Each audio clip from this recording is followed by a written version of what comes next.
Welcome to Welcome, Half Brain. Half Heart. I saw the movie Origin. Have you seen that? Yes. Yeah, so that's why I Yeah. wanted to press record because I was like, oh, we might start talking about that, and that might be worth So it. Yeah, fascinating. that's so good.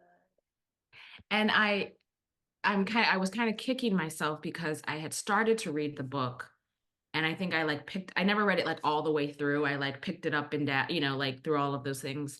Wait, we're talking about cat, right? The cat cast origin, right? Yes, we're Yeah, okay. I talking was like, about for a the minute, I was like, am I yes, not we're talking talking about the same thing? the Um, Origins based on the book. The yes, on the book cast, yeah. Mhm. And so one thing about me, and I think, the joke is around a lot of Black people, like we never call things what they're really called. So that's why I had that moment because I had told my friend to go see the movie about Bob Marley, and I kept saying like, "Oh, go see Bob," and then I was like, and I realized like that's not even the name of the movie. And then she texted me the other day, and she goes, "I saw Bob," and I go, "Who's Bob?" And she's like, "The Bob Marley movie." So that's why I had that one moment where I was like, wait, what is the name of this? I think I'm talking about the same thing. But anyway, so I was saying like I picked the book up and down, and so like I was like, and I have it in New York, not here with me. And so I was just like, oh, and it was so long ago that I actually read it. So I was just like, oh, I wish I could like after seeing the movie, like read it right again, right before the movie, or like right after the movie, just because I always just like to see like obviously it's like in a 2 hour, 2.5 hour movie, you're not gonna do the deep dive and it's gonna bring up some other things. And also there's like the creative licensings and everything. So I was like, I need to like get that book in my hand again so I can start to like do that kind of side by side or that juxtaposition kind of thing. But what were your thoughts? Well, I totally agree with you. I just ordered the book because Okay. I being kind of not paying attention to anything that's going on in the big world unless it comes to me through one of my clients. I didn't even know about the book. Someone in my, guess, this group that I'm in with other therapists Uh-huh. where I live mentioned it during a meeting, mentioned the movie. And and so I thought, okay, I looked at the trailer, it looks interesting, saw the movie, and then just ordered the book. So the book will be here today Oh, and I look nice. forward to starting to read it. But just this idea, which I know is not a new idea, and she even said it's not a new idea, but still, I had never really, I little pieces of it, but I never really expanded beyond racism, Yes. looking at this bigger system, this caste Hmm. system, Hmm. and seeing. Like, I've always known that there's some relationship between the Holocaust Hmm. and slavery, but I'd never really put it together. And so it was Hmm. really nice to have someone do that work. So it's like, cause like I've known this is kind of related somehow. And broaden it and looking at the Indian caste system and the kind of the commonalities between these things, which on some level I knew, but Hmm. hadn't really looked at. And Hmm. really just fascinating that unfortunately it's still like a human thing that keeps getting created. And this idea also keeps getting buried Yes. because she mentioned in the movie that Martin Luther King, did a talk in India and talked about the caste system. So this is clearly not new. I was talking to a friend who I think he's in his 70s, who's also a Black psychologist, and telling him that I saw the movie recently. He's like, "Oh, I didn't see it because it's not a new idea." I'm like, "Wow." And it made me think of movies like 12 Years a Slave, which I have not gone to see because it's just too traumatic. But Hmm. I do think it's so important because generations younger than I am, that weren't raised with roots, the original roots, don't know these things. So I felt like Hmm. it felt like this was an opportunity for me to be in that space. Well, yeah, this 70 something year old knew that this caste system idea was not new, but it was new to me. And so it's so important that we keep rediscovering and publicizing, I guess, is for lack of a better word at the moment, these things, even when we feel like, oh, yeah, this is known, because there's somebody that doesn't know it, or because there are people who are trying to hide it, because that's where the power stays. It's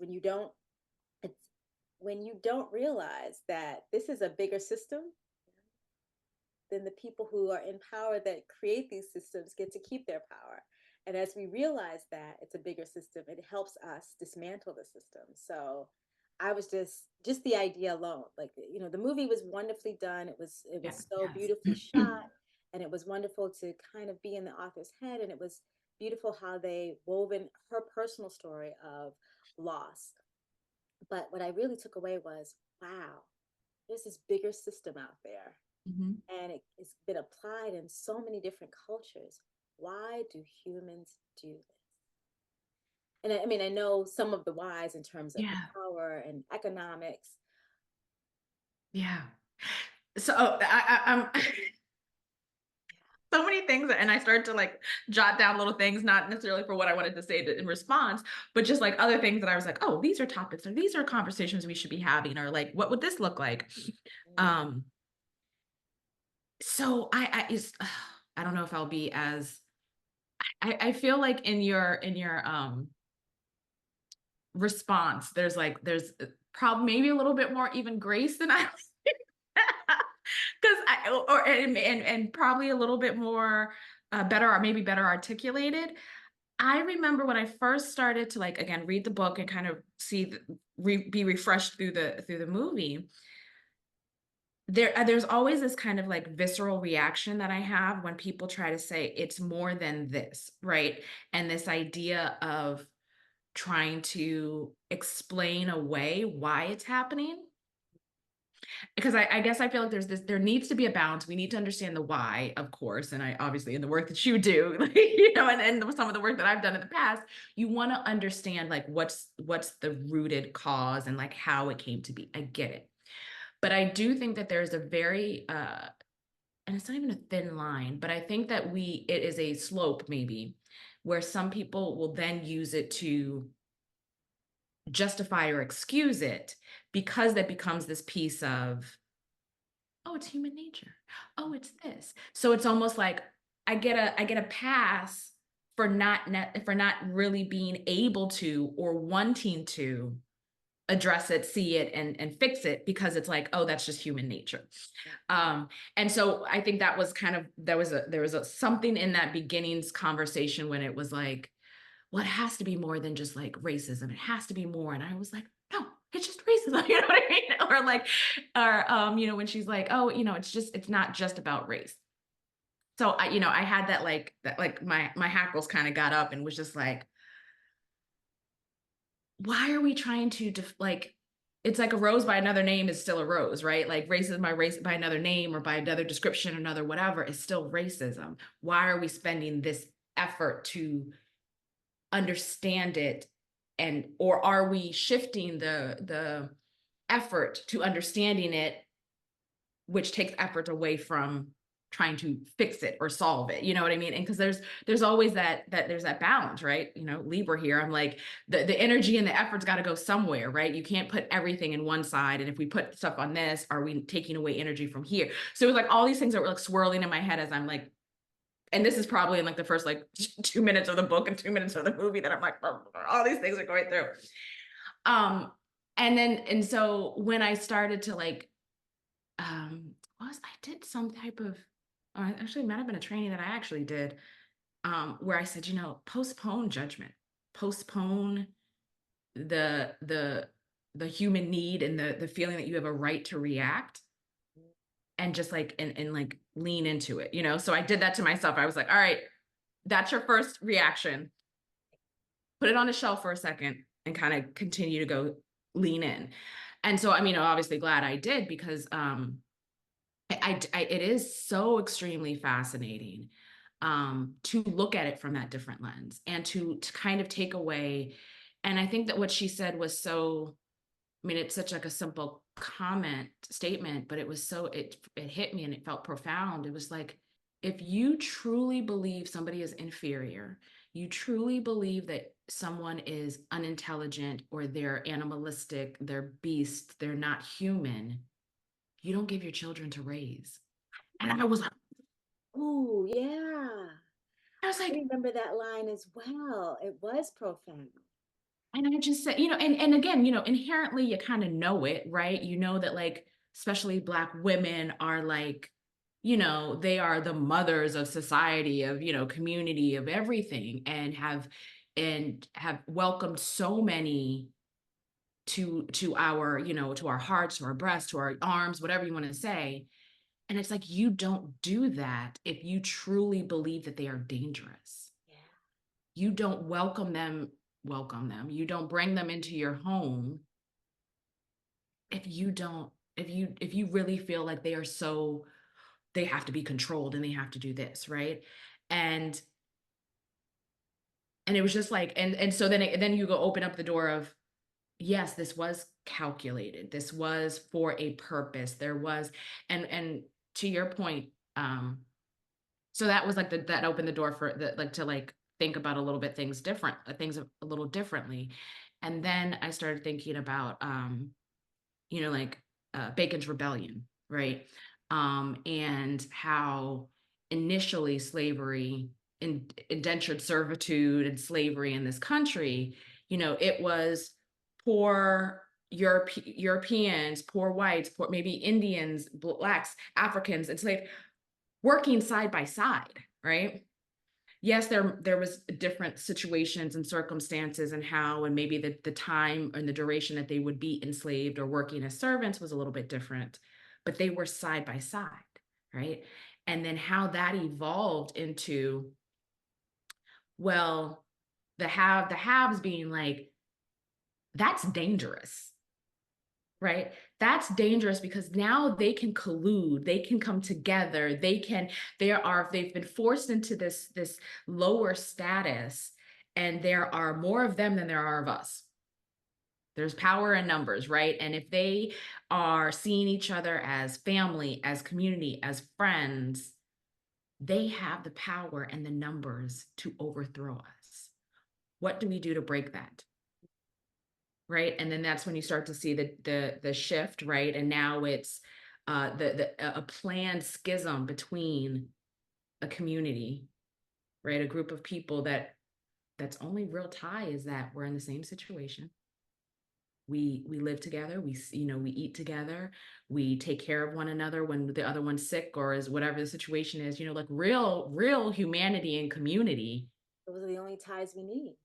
And you put some like a real divide between them, and then you started, and then as you're like, okay, this is working, right? Like, we'll change it. So now this Irish family, we're going to say you come for 2 years and then you get to go, right? And then we'll give you property or we'll give you money. You, former African descent, African enslaved person, no, No, yeah, no, you can stay here forever. And God forbid you try to run. Now if you tell on them, I'm going to lower your time, yeah. servant, and I'm going to give your time to the African. Mm-hmm. And then you're like, this is working. Now let's do more. Now they're turning, right? Because ultimately you want to have what you want all of the things that you need to be a human and to live, right? That you want to have shelter, you want to have food, you want to have protection, you want to have all those things. So if I'm now giving you that, right? You're entitled to that as a human, but I'm now going to give it to you and take it away from somebody else and show you I can take it away from somebody else. Now whose side you're going to be on? Exactly. And the last thing that I will say, because I could go on, Mm-hmm. I love these conversations. And I think you are so spot on. And it's interesting that the gentleman said, like, no, it's not new. It's not new information. But I think, I immediately the first thing I thought of, but we'll watch Spider-Man. We'll watch I don't even know, like whatever Marvel movie, all of these movies that are like small shifts of of stories we've already heard, right? They're like and we'll do it and not really think a lot about it. Like, look at sitcoms. it's always the same sitcoms. You know, like you look at music, like they found a formula and they just repeat it with different faces. Mhm. And how does that now that gets ingrained, right? That's how you think about things, that's how you perceive friendships, that's how you perceive all these other things. But something like this, it's it's like, oh wait, I already heard it, I know it. Mhm. I'm not gonna like experience it again. I'm not gonna put more energy into that. And I get it because it's traumatic, you know, like every Black History Month, I'm like, well, guess I'm turning off the television this month because it's like all, you know, movies about slavery or movies about, you know, children in the ghetto, in the hood that are challenged by, you know, drugs and guns and gangs until a savior comes in and gets them, you know? And so it's like, how many times can you see that? And it feels like it's like you're welcoming this repeat kind of trauma or whatever. So I get it. But I think to your point, it's you don't you need that like repeat exposure to a certain extent um for you to understand it, for you to have these ahas, to for us to have these conversations. Mhm. And like you said, for the next generation, because if you're not talking about it, it's not top of mind, or you've been like, I know it, I'm pushing past it. Um, where does it go? It keeps getting buried over Keeps and getting over buried. again. And therefore, there can be no movement, no change if things, or movement and change is a lot slower because Yes. it keeps getting buried over and over again.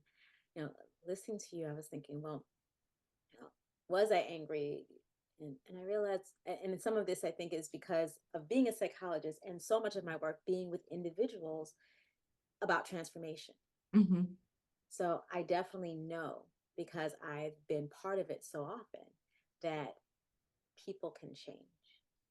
And I'm a big Star Trek person, so and I specifically pick Star Trek, especially the old Star Trek, because it was really about scientific discovery.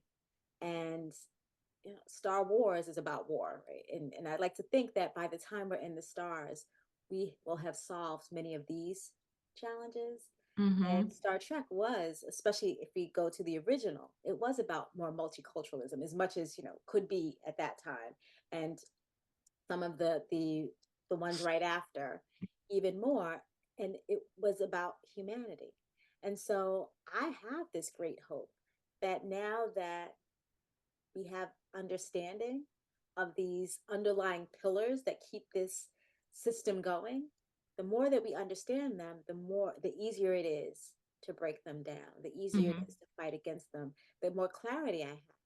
Like, why is interracial marriage a good thing? Like, why is LGBTQ, the ability for anybody to marry because of love a good thing? Hmm. It's a good thing because it's one of those things that breaks these pillars.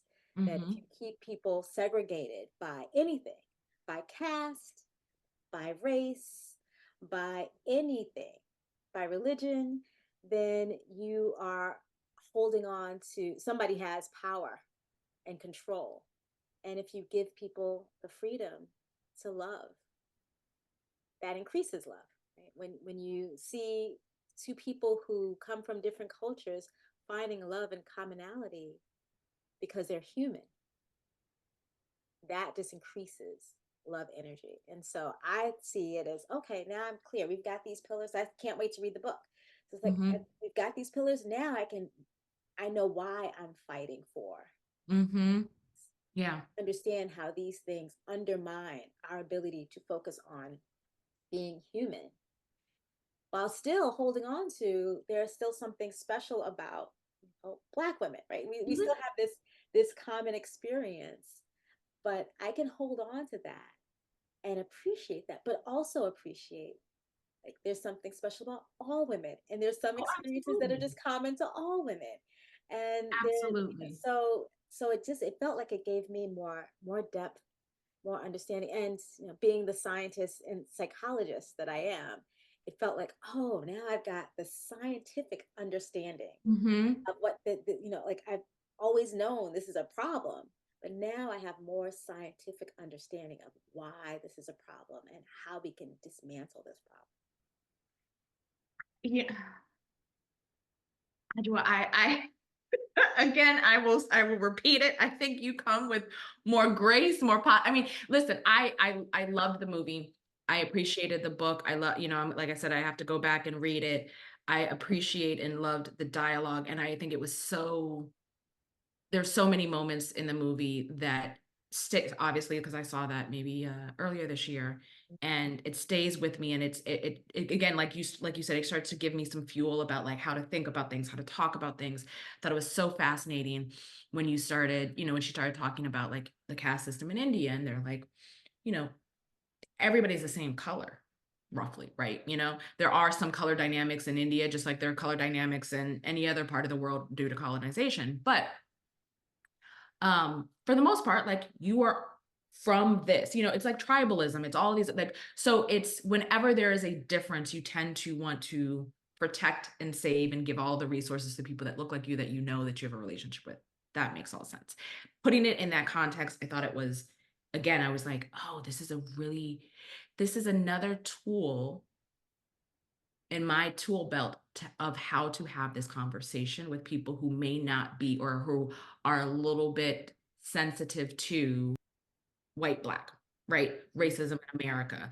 um Even, different countries who, and I thought the conversation that she had with the woman, I don't remember what country was, she might have been in She went to England, India. but it was a Jewish Berlin. woman. Yeah, Well, she it was was in Berlin, right, right. right. She was in Germany, and it was with this Jewish woman, and she was saying like it's not the same.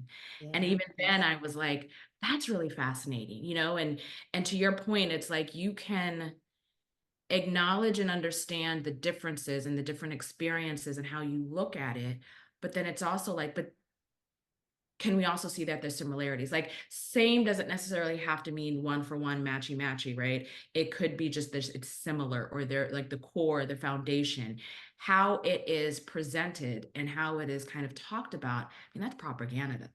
That's like marketing. That's like, you know what I mean?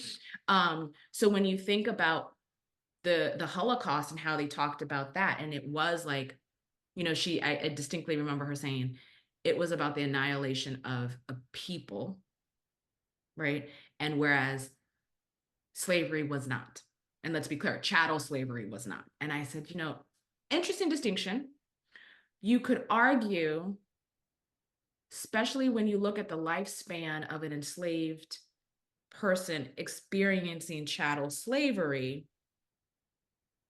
there was enough similarities to call it almost the same, right? Because while it wasn't somebody, writing this plan of, we are going to do this in 3 years, and that we're not going to, it literally was, I don't care if they live or die, I'm getting as much work out of them. And I think the average, I'd have to look it up again, but like the average lifespan age for an enslaved person, and during chattel slavery, was something like 30s, or like 20. It was very, very low. And it's like, we also have images of, you know Big Mama, or like or the old man, right? The like grandpa, the Big John, whoever, who was like 100 years old and got to live out his final days in a rocking chair, on his in his slave cabin. But you know what? He did it, right? Like he had a fruitful life, and now he gets to rest. That was So rare for us. So rare for us. And so rare. when you say that, and I do remember that was one of those moments that also struck me. And I think, well, maybe they weren't in the same way trying to Yes. annihilate Hmm. us. But what they did do was they annihilated our culture, right? So, because before seeing the movie, I always thought, well, so many similarities between the Jewish Holocaust and chattel slavery. But what we didn't get to keep was our culture. What they did get to keep, those who survived. Not Survived, yes, saying absolutely. that it was not. Of course, it was horrible that Of a group course. of people were targeted to be killed, but those that survived got to keep their culture, Hmm. and culture brings strength. There is a certain strength in an ability to unite.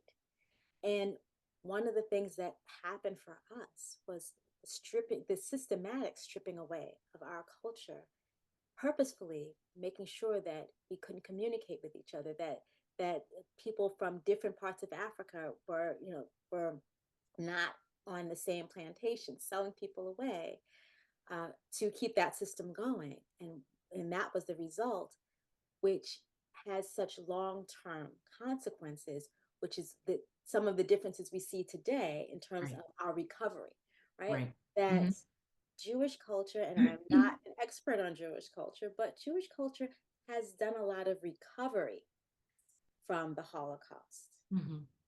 Such a small population, which is 0.02% of the population.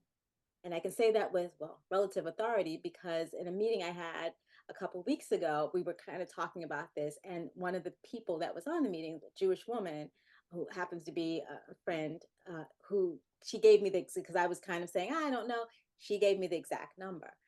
And so this small population in the US, and I think, possibly other places as well, this such a small population has economic strength, has so many strengths because they have been able to recover in some ways that somehow where we have, I don't know what our numbers are exactly, but I know that they're much bigger than Yes. Mhm. 0.02% of the population. And I don't know if that's the global population or the US population, but I know our numbers are stronger. And yet we are still underpaid. And like we have not been able to recover in the same So many thoughts about this. That number, way. Hmm. I mean, hearing that and hearing how like it's such a small percentage, and you think about the amount of space that Jewish people take up. And I mean, it like I'm like, wow, that is so like I would never have thought that number was so small. And when I say take up space, I mean in the presence and like the the community power, the community building, and the strength that that community has. I mean, I would be like, oh no, they got to be, higher percentage or matching or grow. But to know it's that small of a number, and yet the culture, the community, and like the history, and and the impact, and the just the experience and the growth and how they show up. I mean, that is beautiful. It, That is amazing. And to your point, you think about, so that's there, right? Because we're not gonna I do not believe in like we're not playing poverty Olympics or oppression Olympics or anything like that. But putting that right there and just saying, wow. And then you look at, like you said, the African diaspora, the Black community, who has such a larger population. And I would also argue, looking at the numbers, I would want to look at the numbers as the African diaspora, and then I would want to look at the numbers as Black Americans, because I do think that is very different than Africans. I think that's very different than Caribbeans. Not to yeah. divide and separate, but there's different experiences and there are different structures in which they lived that informs how they've been able to move forward. And some of that, sorry to interrupt, but some of that is about the culture, right? 100%. Africa, right? So on the continent, they didn't lose any of the culture. The cultures might have been influenced by certainly people came, but Mixed and all of that stuff. Yeah. exactly. Hmm. And then in the islands, right? Very often the slave holders did not live on the Yes. plantations, and so the Africans that were dropped in the islands got to keep a lot more of the culture because they didn't have people that were living there systematically making sure people were moved, and so the islands do have a lot Yeah. more from 100%. that they were able to keep when they when we got dropped here in the US. There was so much more of stripping away of our culture, so that's why I see these differences. 100%. And I love that you brought that up, because I was just reading, and I have to, I need to like write down where, I think it might have been this woman, this activist in the Caribbean. I think she has a Instagram account, and she does all this like in the Caribbean work, but she also does, across the board, talks about history, genealogy, all of those things. And I think her Instagram account is called Know Your Caribbean. And I think she might have mentioned that when you look at plantation life in the Caribbean, the enslavers, right, the traffickers, the people who were, managing these properties and these farms were not present. And so, like you said, there was an opportunity to really keep a lot more of the culture. There was a little bit, and I don't want to use the term freedom, but there's a little bit more Autonomy. flexibility, Yeah. right? Mm-hmm. To, okay, I had to do this work. Now I'm going to go off and be with family. Now I'm going to go off and grow this, or now I'm going to go off and do that. Whereas in the US, that was not the case. Um, and so, yeah, I absolutely agree that there are all these different pieces. And I say that to say, like, we talk about, again, not to compare or anything like that, but just looking at numbers and facts and time for US, or for just chattel slavery in general, it extended, the system that within which we were under is still prevalent today, centuries later. So it's one of those things where you're like, yes, there's similarities. Yes, there's some like rooted foundational things that carry over from these different experiences, these different, timelines and things like that, atrocities. But one of the things that you also have to acknowledge is that, so this is not like a 2 year, 3 year, 4 year thing. This is centuries. Oh, which reminds me of another part of the movie that really struck me. That something else I did not know at all. That it used to be law that if a person of color in America Mhm. owned property, if we were able to, so we're talking about, after chattel slavery, we're talking Yeah. about kind of Jim Crow. If we were able to purchase property, we could not pass it on. So if we died, we could not pass it on to our children That's and our intentional. grandchildren. So we were always starting Over. over, which kept us from ever gaining economic strength, because it was always this process of starting over, where so much of the economic strength of others in the US is because they inherited money, right? Hmm. They were able to then keep building on that, where we couldn't do that. And therefore, there's so many of us still to this day, first time home buyers, Hmm.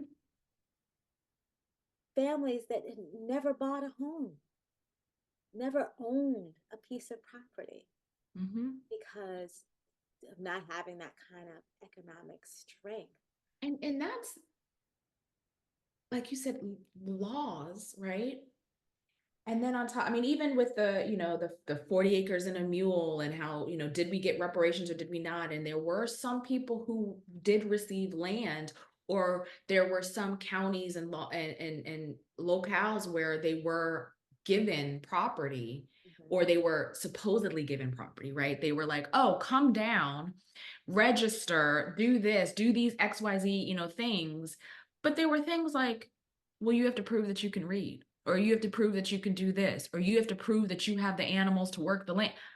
Sir, I just finished slavery 2 days ago. I don't have none of that. And it's like things like that where it's like, okay, so you gave the appearance of we're supporting, or we're trying to help you gain upward mobility, but in actuality, am I able to take advantage of it, and what am I able to do with it? It And also made me think of you know we know these big moments, right, or we're now starting to discuss them a little bit more than what they were before, but like the decimation of communities like Rosewood, yes, Tulsa, Black Wall Street, yes, all of these areas. And that's a whole other conversation I think we should definitely talk about, because I was listening to a podcast about Rosewood, yeah. and they were saying um how intentional in the aftermath, how intentional they were about not sharing and not putting things in the paper about what happened. Yes. Um, and I'm going to park that for 2 seconds, but you Before you know, go on, I just want to add a little context to this. My grandmother, who just turned 98, she doesn't have her birth certificate because she was born in the South, right? So 98, we're not talking like, yeah, within I yeah, touched her. I know her, right? Yeah. exactly, Yeah. exactly. So we're not talking somebody that died many, many, many, many years ago. 98 doesn't have a birth certificate. She, because she could read and write, by her aunt was a midwife who couldn't read and write, right? Hmm. And so my grandmother went around with her when she delivered babies to help write their birth certificates when she was a little, she was a teenager and a young adult. Again, this is 98, that she didn't have access to her birth certificate. So we're not 100% sure the year she was born. And if he needed a birth certificate for something, which this has come up a Hmm. few times in her life, she needs a birth certificate for something. She can't get a birth certificate because there's like no good record. Then you're not eligible for certain things, right? So those are the kinds of rules that are systematically put in place so that it can uphold this appearance that things are equal and that there are opportunities. Hmm. But then when we Yes. apply for them, they're all and I guess what's most disturbing, not most disturbing and not even most surprising, but that this is all like people have meetings to purposefully do this, right? It's like Yes. it's not like it just happens by happenstance and oh, oh, we didn't think Calculated. about it, which is why, to get it back to kind of the DEI space, it's so important to have people representing people that look like everybody Hmm. there. They have this conversation to be able to say, oh wait, but my 98-year-old grandmother doesn't have access to that, so maybe we need to have some other rule because of this. But if we're not in the room, We're not in the room, and if we're not allowed to talk about the history of it, so kind of, exactly. going back to those decimated towns and all those other things, when because I think that's always being thrown up. Well, other communities, other ethnicities, other people have been able to, like you said, achieve this upward mobility, achieve wealth, and do better. But you have these examples of when towns were like just completely affluent, well progressing, prosperous towns, communities were annihilated simply for the fact that they were successful. And I bring up those two specifically because, and the fact that, the story about them was squashed then and now continues to be, right? um so we don't have that opportunity to have the conversation. We don't know how prevalent it was. We know those two big ones, right? But we don't know the stories or like the impact of not being able to have a birth certificate. How many people didn't have a birth certificate and therefore weren't able to, but still were able to somehow make a living. We're still able to save. We're still able to at least, whether or not it was amazing, they still like survived, I guess is what I'm saying. And it's like, what would their lives and the lives of their descendants have been if they had something as simple as a birth certificate where I can maybe get a loan, or I can build my business out differently, I can get an education, I can do all these things. It makes me think of, my mom telling me, my grandmother, she was she's, she was a stay-at-home mom, kept house, right? um in the South. My grandfather was like basically like a sharecropper, working, like for white families, white men, and in the community. And both, went to as much education that they were allowed at the time. So I think my grandfather had a third grade education. I believe his reading skills were, they were there, but maybe not strong. My Mhm, grandmother went to fifth grade, which I think was as much as they would allow Blacks at that time. So her reading skills were a little bit stronger. Um, and I remember my mom telling me that there was a man, a white gentleman, who used to come every year to collect insurance money for insurance after, I don't even know what the time was, but it was a good set of years, 10 or more, when I think, and it might have even been after my grandmother died, or it might have been right before, whatever, when they were trying to find, like, check up on everything, get everything in order, found out that there was no insurance policy. yeah. This man had consistently shown up, sat in my family's home, talked to this woman, took whatever pennies and coins and whatever she had to give. Mind you, she had to feed the mouths of 12 kids, Mhm. and looked this woman in her face year after year after year, taking this money and never once putting it anywhere. So think about if he did this to her, and it couldn't have been, I mean, it was probably a lot for her or for the family, but it probably wasn't that much in the grand scheme of things. So he was probably, to make it worthwhile, was probably doing it to many people. Oh, yeah. And again, those stories aren't being told, right? We're told to like get over it, move on. Stuff happens. Everybody gets cheated out of things, but like you were systemically empowered and enabled to do that. Exactly. And so, yeah, like yeah, like you said, just to kind of like circle it all back and wrap it all in. And I think, you know, movies and things like this that go beyond, I mean, I see there's value in like 12 Years a Slave. I see there's values in the Roots and the remake and all, and even some of the like, you know, hey, somebody came into the hood and helped this kid be better at school. Fine. But like there has to be, and I think this is again where I say you give grace, and I'm still like, and you have a very like positive and like hopeful and like it, change is gonna come. It's on the horizon. And I there's again Libra. There's part of me that feels that and hopes that and believes that. The other part of me sees like there's still so much um there's still so much hard and challenging and uncomfortable and uh like tearful, like borderline probably offensive conversations that need to be had before I'm 100% saying that I 100% see that actually coming to fruition, right? Because I think about how many people will watch a Rosewood movie and then go back to, you know, just go back to like living their day-to-day life. How many go and see, I remember seeing Hotel Rwanda. That's another movie that I'm like, I don't want to watch, but I feel like I need to watch.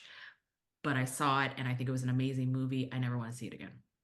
You know, like because it was so hard and so, but how do we see those and have these moments and have this exposure and then have that conversation with the 70-year-old man, or have the conversation with your daughter, have the conversation with your neighbor or somebody that in your community, in your you know your work environment, and have it in a way that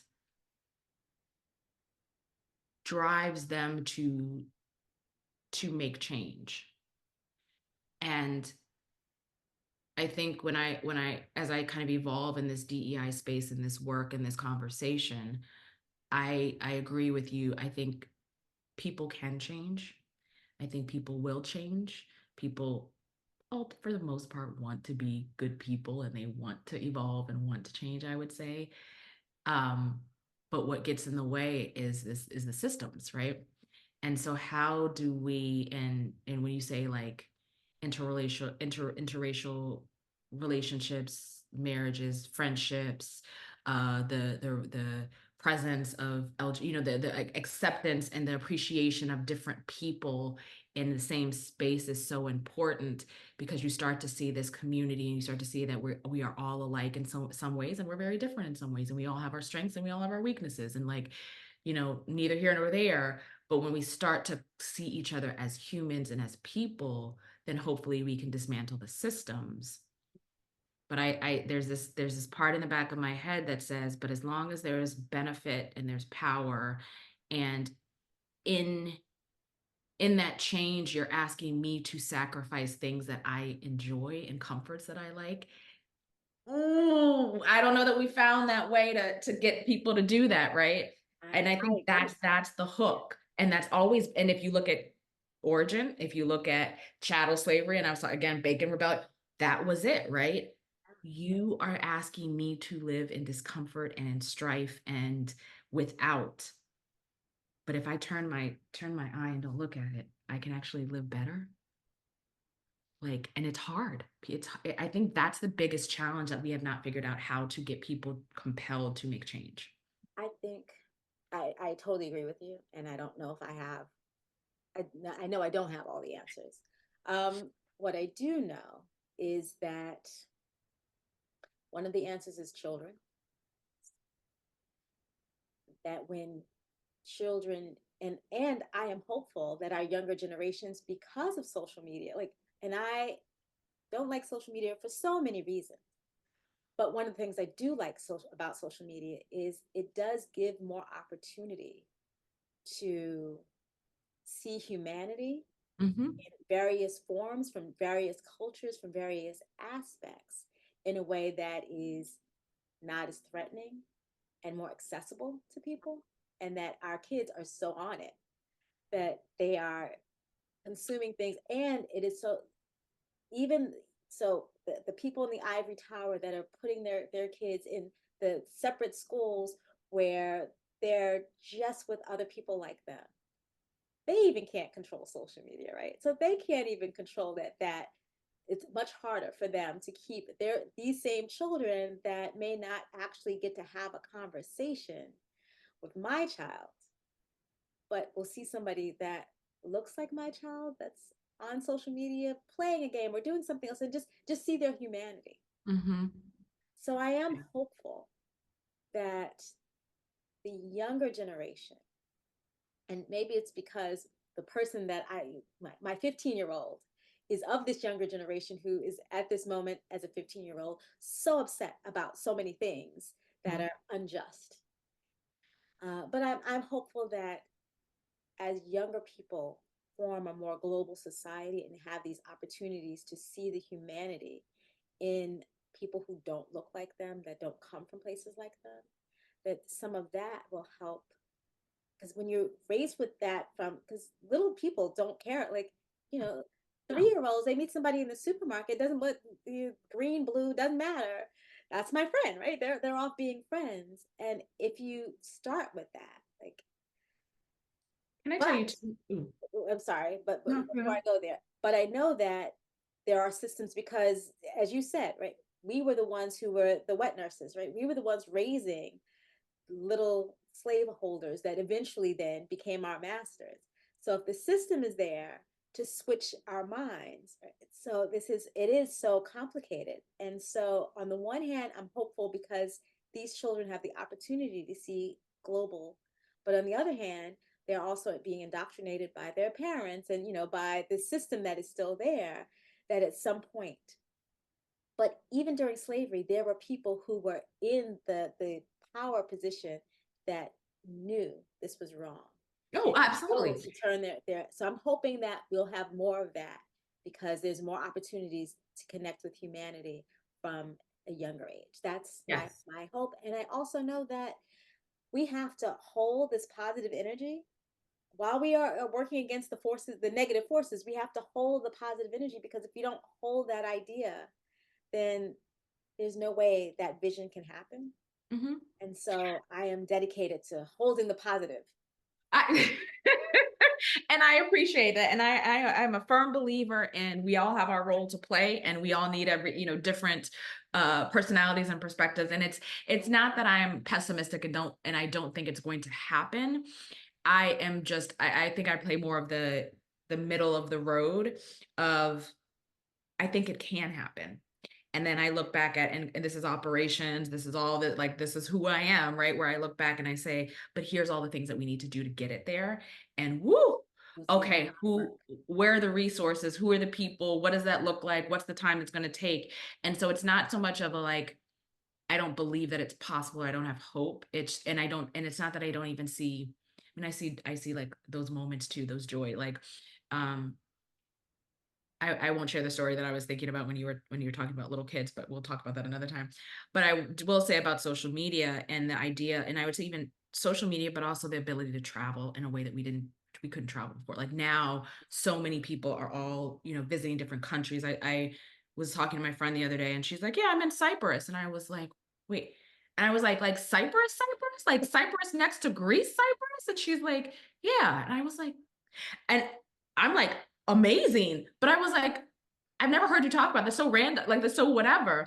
but it's that ability to just be like, I'm just going, I can go anywhere. And I think that's going to help to evolve and understand and see people's humanity, like you said. But one of the things that I definitely want to say, I was again on social media, and I don't remember.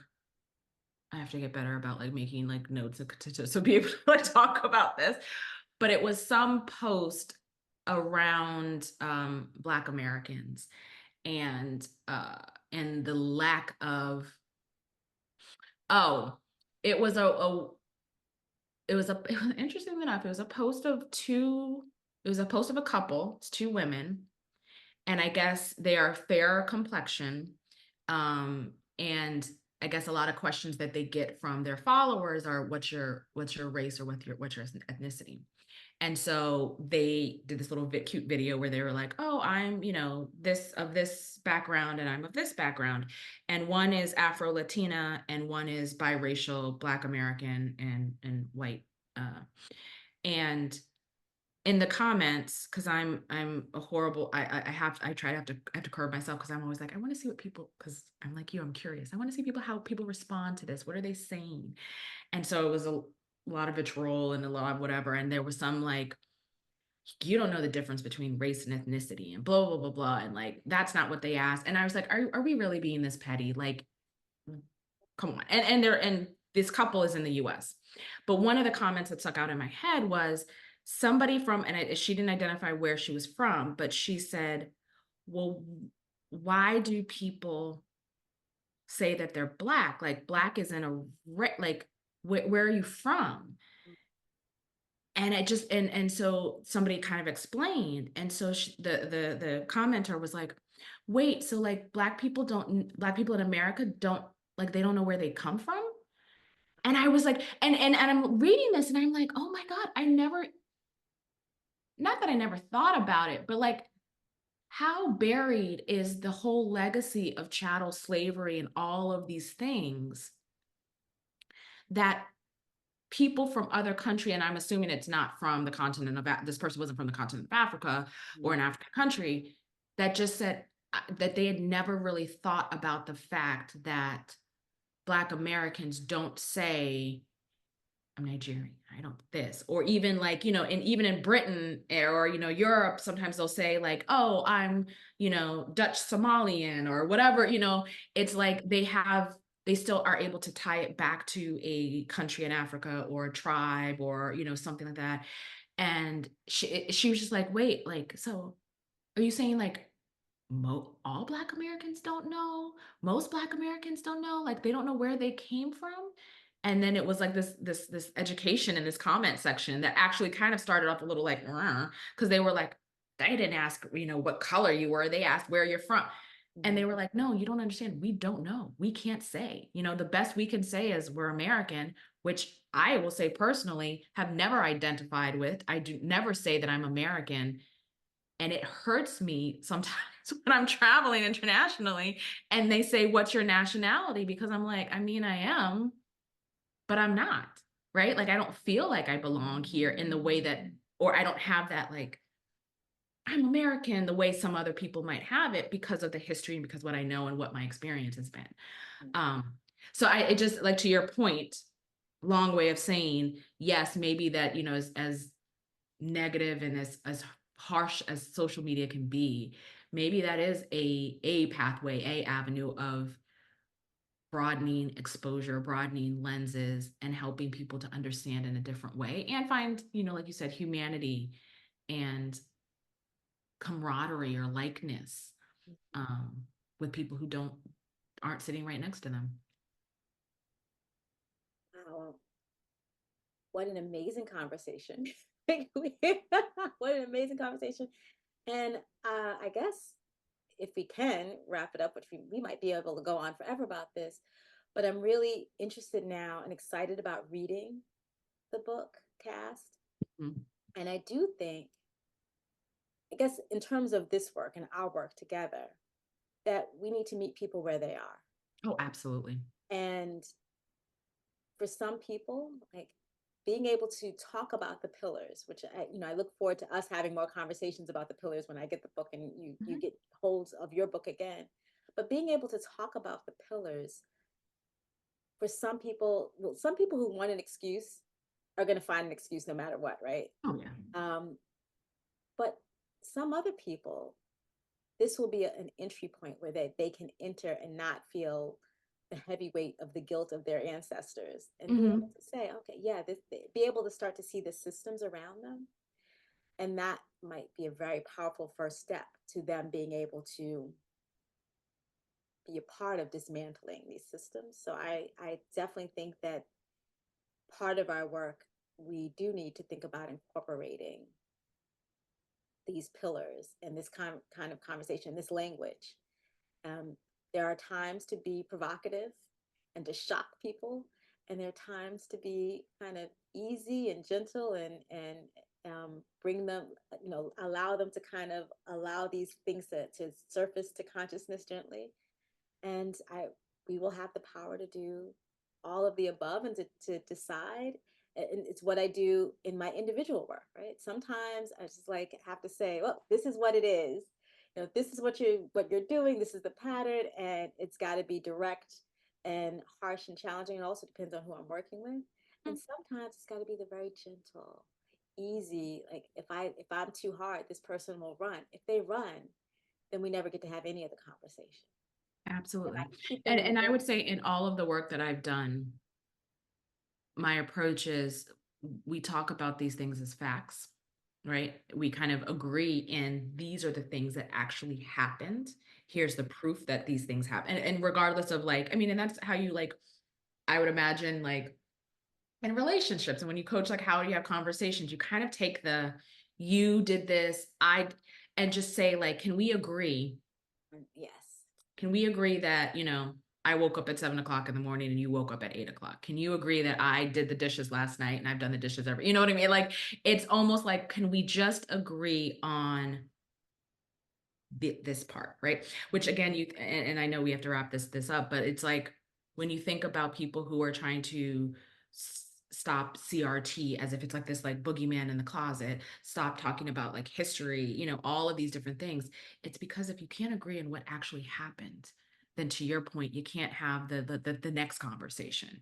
And I think I'm pretty like staunch in we're going to talk about whatever the area that we're talking about. We talk about facts and we talk about what we can agree on. And then again, like you said, it's a little bit of a softer, what does this mean and how does this impact you? Because at the end of the day, you want to yeah, you don't want you want to continue the conversation, you want to continue the growth.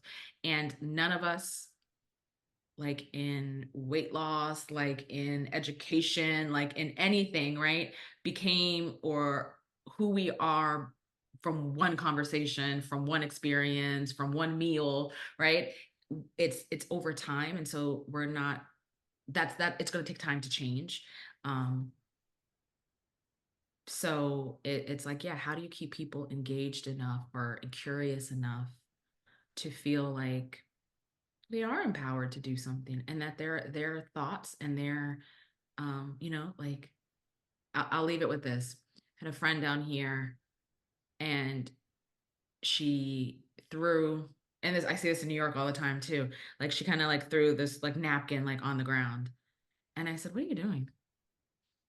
And she said, oh, it's just like, it's just a napkin. And I said, yeah, but like, why would you throw it on the ground? Like, why can't you hold it until you get to your house or till you get to somewhere else and throw it in the trash can? Oh, it's just one napkin. And I said, how big is this city?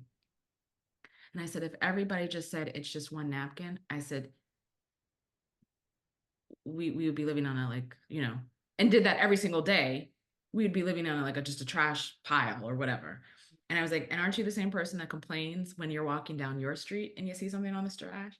And it was like, yep, noted. All right. And whether it was because she didn't want to hear my mouth or whether or not because it hit something.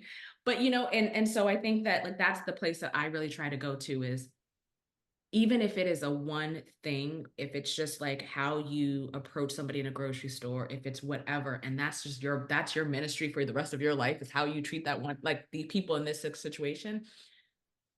Hopefully, eventually over time, we are living on like a beautiful mound of just good intention and good actions that will eventually then like change some of the larger systems and overthrow it because ultimately like, that's what needs to happen.